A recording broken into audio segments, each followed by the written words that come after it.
मेरा घर भी अजीब जुग्राफियाई ख़त पर है वाक़े। मेरा घर भी अजीब जुग्राफियाई ख़त पे है वाक़े। मसाइब जिस तरफ से भी चलें रास्ते में आता है। अस्सलाम वालेकुम, मुझे कहते हैं मकबूल जाफ़र। आज हम बात करेंगे कि बलूचिस्तान में ये जो आसामियाँ आ रही हैं, जो नौजवानों को एक उम्मीद नाकाम कहें, उम्मीद सिलेक्शन कहें, ये जो दी जा रही है ये एक लॉलीपॉप है। ये नौजवानों को और मायूस कर रही है। अब क्या है, इन्होंने बनाई हैं हर डिस्ट्रिक्ट की एक रिक्रूटमेंट कमेटी बना दी है कि भाई 1 स्केल से लेकर 15 स्केल तक वो करेंगे। कौन होगा उसमें? उसमें डीसी साहब होंगे, चेयर करेंगे, डीईओ साहब होंगे, जो डिस्ट्रिक्ट के ख़जाना अफसर साहब हैं वो होंगे, और डिपार्टमेंट से इक्का दुक्का जिसका भी होगा वो होंगे। अब ये 6-7 लोग हैं। हम में से हर शख्स जानता है कि कोई भी डीसी किसी भी ज़िले में लगने से पहले वहाँ के मकामी एमपीए से बाकायदा एक मुआहदा करता है कि भाई आप मुझे डीसी ले जाएं, आप जो चाहेंगे मैं वो करूँगा, आप बताएं। पहले तो चलो ये था कि अपोजिशन कोई बलूचिस्तान में थी, अब तो जमीयत और बीएनपी तमाम जमातें वो भी हुकूमत का हिस्सा बन चुकी हैं। अब मतलब हर डिस्ट्रिक्ट का एसी, डीसी, डीएचओ, फाइनेंस का वो, तो ये तमाम चीज़ें जो है ना, अकाउंट ऑफिसर जो है, वो सब लोग अपने अपने लेकर गए हैं। अभी डिस्ट्रिक्ट चमन बना, इसमें एक पीएचडी डॉक्टर जो वहाँ के प्रिंसिपल भी हैं स्कूल के, उनको डीओ बना दिया गया। सीनियर थे, मेरिट पर थे, लेकिन क्योंकि आसामियाँ आ रही थी उनको घंटों में चेंज किया गया, घंटों में चेंज किया।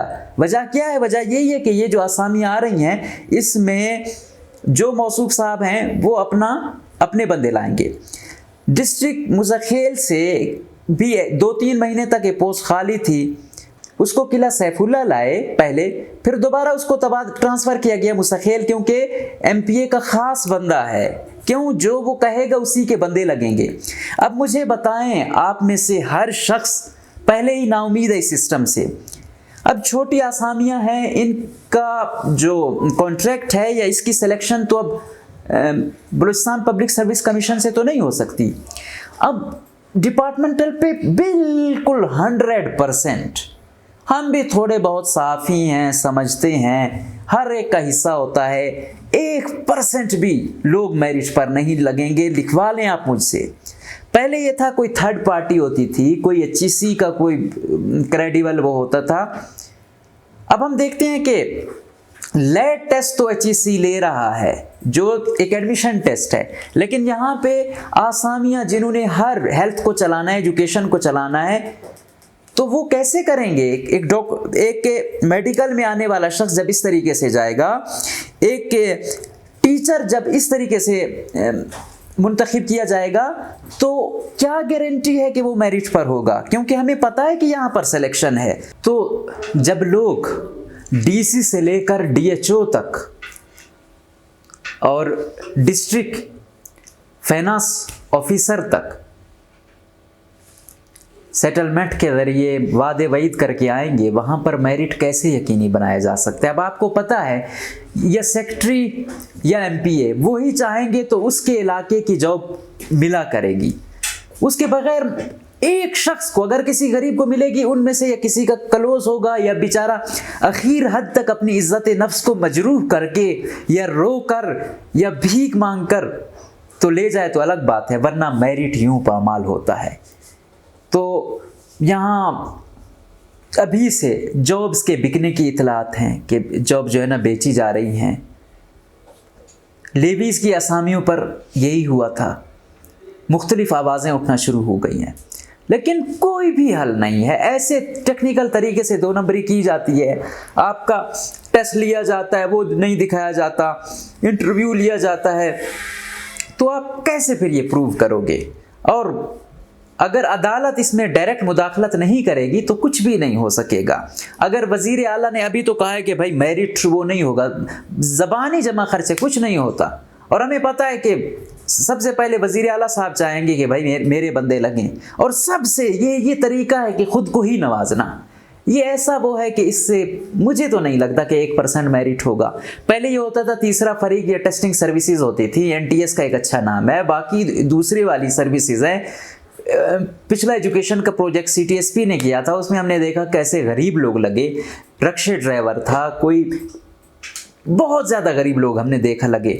वो जितने भी करप्ट हों कम से कम 30% तो मेरिट करेंगे ही। डिपार्टमेंटल वालों से आप 1% तक उम्मीद नहीं रख सकते हो। तो खुदारा मेरिट को यकीनी बनाने के लिए कुछ करें, या तो इन टेस्टिंग सर्विसेज को अगर देते हैं तो इनके ऊपर भी CMIT के अब सबूर काकर साहब जैसे लोग हैं, और मुख्तलिफ और अच्छे ऑफिसरान हैं, जिस तरह गुलाम अली बलोच साहब हैं, ऐसे लोगों को ऊपर उनकी निगरानी के लिए रखें तो आपको पता चल जाएगा। अगर डिपार्टमेंटल होगा तो मुझे तो नहीं नज़र आता। इसमें आप CMIT को भी वो कर लें, लेकिन टेक्निकल तरीके से, क्योंकि जहाँ सब मिले होंगे वहाँ तो कम से कम तीसरा फरीक है, आप उसको कुछ दबा भी सकते हैं। यहाँ पर आप कुछ भी नहीं कर सकते हैं। क्यों? क्योंकि ये सेक्रेटरी इनकी आपस में वो होगी तो कहीं ना कहीं एक दूसरे को मार्जिन दे जाएंगे। तो खुदारा नौजवानों को मायूस ना करें। पहले ही बहुत बेरोजगारी है, पहले ही मजलूम लोग हैं, महकूम लोग हैं, पढ़े लिखे हैं, दरपदर हो रहे हैं। अब अगर कुछ आ भी रहा है तो उसमें आप सिलेक्शन ना कीजिए। ऐसा कोई क्राइटेरिया बनाइए ताकि पता चले, लोगों को पता हो अगर मैं नाकाम भी हुआ हूं तो हाँ मैं नाकाम हुआ हूं, ना कि मुझे नाकाम किया गया है।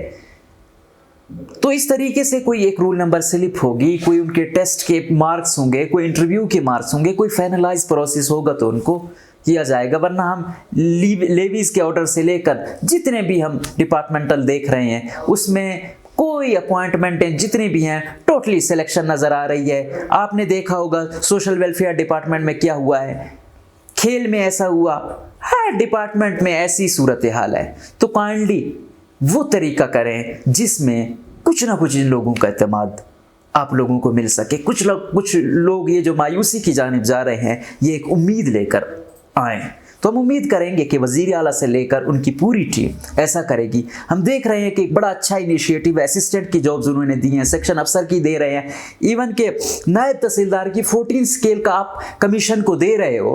तो यहाँ पर एजुकेशन की अभी जो आने वाली हम देख रहे हैं कि जो इंजीनियरिंग की पोस्टिंग है, सब इंजीनियर 14 स्केल है, वो आप जो है ना डिपार्टमेंटल के थ्रू कर रहे हो। उसमें एक कितनी वो मिल रही है, कितनी उसकी बोली लगी हुई है, वो आप सब बेहतर जानते हैं। तो खुदारा इस डिपार्टमेंटल कमेटी और ये डिस्ट्रिक्ट रिक्रूटमेंट कमेटी इनसे बाहर निकलें। ये डायरेक्टली 2 नंबरी है, ये इसका नाम ही 2 नंबरी है। पता है बलूचिस्तान में सबको, किसी एक MPA का बताएं कि उसका जो DC है, उसका जो AC है, उसका जो DHO है, उसका जो फाइनेंस ऑफिसर है, उसका जो DEO है, वो उसकी मर्जी का नहीं लगा हुआ, वो उसका करीबी नहीं लगा हुआ, तो फिर आप गिला करें। अगर जब उनकी मर्जी से लगे हुए हैं उसमें उसका सबसे ज्यादा ज़हीन अगर जो अपोजिशन में है, जो उसकी बात नहीं मान रहा है, उसका वोटर नहीं है, वो चाहे जितना भी ज़हीन होगा उसको जॉब नहीं मिलेगी।